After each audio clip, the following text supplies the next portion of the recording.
સુરત શહેર cyber crime બ્રાન્ચને ખૂબ મોટી સફળતા મળી છે. તારીખ 13મી જુલાઈ 2026ના રોજ સાંજે 6:13:19 ડિસ્ટ્રિક્ટ કોર્ટના ઓફિશિયલ ઈમેલ આઈડી ઉપર એક ઈમેલ આવેલો હતો, જે ઈમેલમાં 6 શબ્દોમાં કોર્ટમાં 5000 કિલો આરડીએક્સ બોમ્બ, કોર્ટમાં 5000 કેજી આરડીએક્સ બોમ્બ એવો ઈમેલ મળ્યો હતો. બનાવની ગંભીરતાને ધ્યાને રાખીને તાત્કાલિક બીડીડીએસની ટીમ, ક્રાઇમ બ્રાન્ચની ટીમ, એસઓજીની ટીમ અને લોકલ પોલીસ સ્ટેશન સહિત ઉચ્ચ અધિકારીઓ ડિસ્ટ્રિક્ટ કોર્ટ પહોંચી ગયા હતા અને પ્રોપર બીડીડીએસના માધ્યમથી આખું બિલ્ડિંગ થરલી સર્ચ કરવામાં આવ્યું હતું. સાથે સાથે સાયબર ક્રાઇમના ડીસીપી એમની ચુનિંદા અધિકારીની ટીમ પણ ત્યાં પહોંચી હતી અને ઈમેલ બાબતે તમામ ડિટેલ્સ જે ડિસ્ટ્રિક્ટ કોર્ટના જે ઈમેલ આઈડી પર જે ઈમેલ આવ્યો હતો એની તમામ ડિટેલ્સ મેળવવામાં આવી હતી.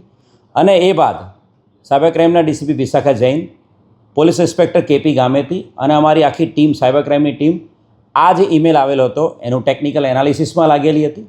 અને સાથે સાથે બનાવ અનુસંધાને એક એફઆઈઆર સાયબર ક્રાઇમ પોલીસ સ્ટેશનની અંદર ભારતીય ન્યાય સંહિતાની કલમ 351 અને 353 સાથે સાયબર ટેરરિઝમની આઈટી એક્ટની કલમ 66F મુજબ ગુનો દાખલ કરવામાં આવ્યો હતો.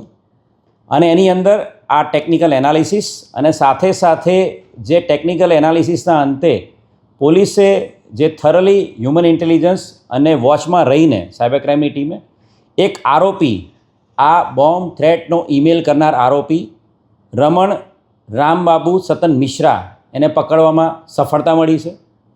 રમણ રામબાબુ સતન મિશ્રા છેલ્લા 10 વર્ષથી સુરતમાં રહે છે. એ મુખ્ય બિહારનો વતની છે, બિહારના દરભંગા જિલ્લાનો વતની છે. રમણ છે એ મેરિડ છે, એની પત્ની અને એની 2 બાળકો એની સાથે છે. એ એના મોટા ભાઈ સાથે અહીંયા છેલ્લા 10 વર્ષથી રહે છે ને હીરાના અલગ અલગ પ્લેસીસ ઉપર હીરાના કારખાનાઓમાં મજૂરી કામ કરે છે. છેલ્લા 3 મહિનાથી એની પત્ની એની સાથે અહીંયા રહેવા આવી હતી 2 બાળકો સાથે બિહારથી, અને ત્યારથી ઘણા લાંબા સમયથી એ નોકરીએ હીરાના કામમાં મજૂરી કામ પર જતો નહોતો અને ઘરે બેસીને મોબાઈલ મારફતે એ યુટ્યુબ અને ઇન્સ્ટાગ્રામ પર રીલ્સ જોતો હતો. યુટ્યુબ ઉપર જે ફ્રી વિડીયોઝ, ખાનસર જે એજ્યુકેશન ઇન્સ્ટિટ્યૂટ છે એના જે ફ્રી વિડીયોઝ છે એ વિડીયો મારફતે ઈમેલ, એ બધા ક્લાસીસ જે એના જે લેક્ચર્સ છે એ બધા જોતો હતો, જેના આધારે ઈમેલ યુઝ કરવાનું, સાથે આર્ટિફિશિયલ ઇન્ટેલિજન્સ પ્લેટફોર્મ કઈ રીતે યુઝ કરવું એ બધું જોતો હતો.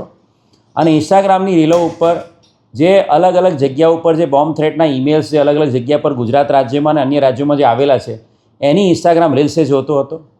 અને એનાથી પ્રેરાઈને એણે આ એક ઈમેલ પોતાના જ જે બિલ્ડિંગમાં રહેતા એક અન્ય વ્યક્તિ, એનો ફોન એણે વાપરવા લીધો હતો અને બિલ્ડિંગના ટેરેસ પર, કતારગામનું જે બિલ્ડિંગ છે કૃષ્ણકુંજ બિલ્ડિંગ, એના ટેરેસ પર જઈને પોતાના બિલ્ડિંગમાં રહેતા અન્ય વ્યક્તિ પાસેથી આ ફોન લઈને એણે એક આ ઈમેલ કર્યો હતો.